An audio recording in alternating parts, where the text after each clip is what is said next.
gbogbo àgbáyé, ẹlẹ́dẹ̀ ni a mọ̀ tí ó ní ọ̀bùn jùlọ. Kódà tí a bá rí ẹ̀dá alààyè kan tó bá ní ọ̀bùn, Yorùbá á máa ṣe àpèjúwe ẹni náà gẹ́gẹ́ bí ẹlẹ́dẹ̀. Bẹ́ẹ̀ gẹ́ẹ́ ló rí fún arákùnrin kan tí mo fẹ́ sọ nípa rẹ̀ lónìí lórí ètò yìí. Orúkọ arákùnrin náà á máa jẹ́ Amuhaji. Àwọn Yorùbá á máa dáṣà kan pé ọ̀bùn orí kú ọkọ tìràn mọ́.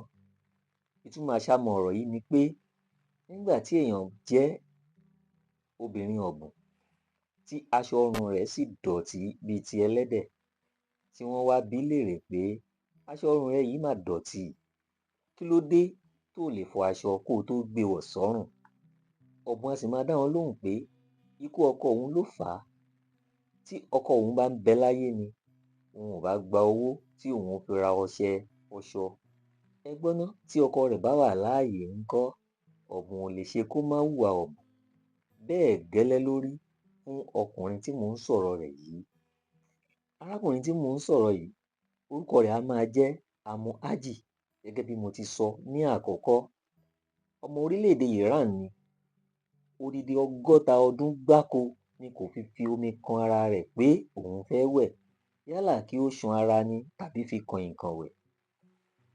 Ní ìgbàgbọ́ wípé tí òun bá fi lè fi omi tàbí ọṣẹ kan ara òun, tàbí ṣùgbọ́n kò sí, òun gbọ́dọ̀ dùbúlẹ̀ àìsàn ni, ní èyí tí ó máa já sí ikú òjijì fún òun.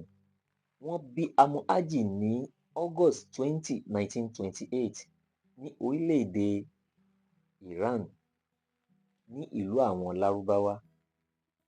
Amuhaji fẹ́ràn láti máa dágbé láì fi ara ro ẹnì kankan tàbí láti jọ máa takùrọ̀sọ pẹ̀lú ẹ̀dá alààyè kan. Ìdí nìyí tí ó fi gba ààyè kan lọ tí ó jìnnà sí àárín ìlú níbi tí àwọn ihò ńláńlá wà àti ihò ilẹ̀, ihò àpáta láti máa gbé ní òun nìkan àti àwọn ilé búlọ́ọ̀kù tí ó fi ọwọ́ ara rẹ̀ kọ́ sórí àpáta. Àwọn oúnjẹ wo ni Amuhaji fẹ́ràn jù láti máa jẹ? Kò sí oúnjẹ gidi kan pàtó tí ó máa ń jẹ bí kò ṣe òkúńbété ẹran ìgbẹ́ tí ó kú fúnra rẹ̀.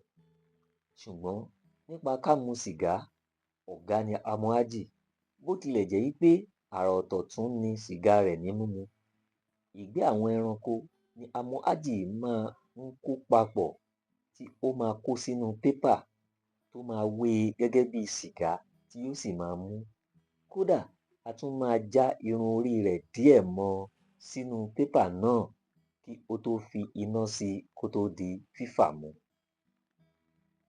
Omi ẹrọ̀fọ̀ tí ó dárogún sórí àpáta tàbí sí inú ihò ni Amuhaji máa ń mu pẹ̀lú àwọn korobá tó ti dóògùn.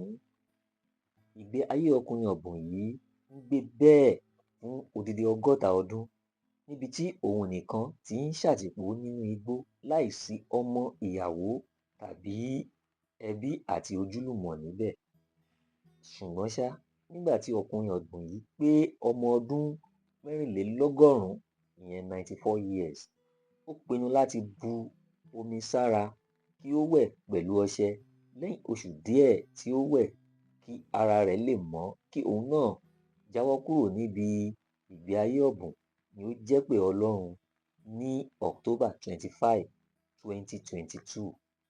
Mo lérò pé ẹ gbádùn ìtàn ọkùnrin ọ̀bùn àgbáyé tí mo mú wá fún yín lónìí. Tó bá rí bẹ́ẹ̀, ẹ má ṣe gbàgbé láti subscribe sórí ìkànnì yìí kí ẹ sì bá mi share rẹ̀. Ẹ dẹ̀ tún kú ojú lọ́nà fún ètò àwòkọ́gbọ́n episode 4 tó ń bọ̀ lọ́nà láìpẹ́ yìí. Orúkọ mi ni Akínwùmí Ìdòwú. Títí ìgbà mìíràn tí a tún fi máa pàdé.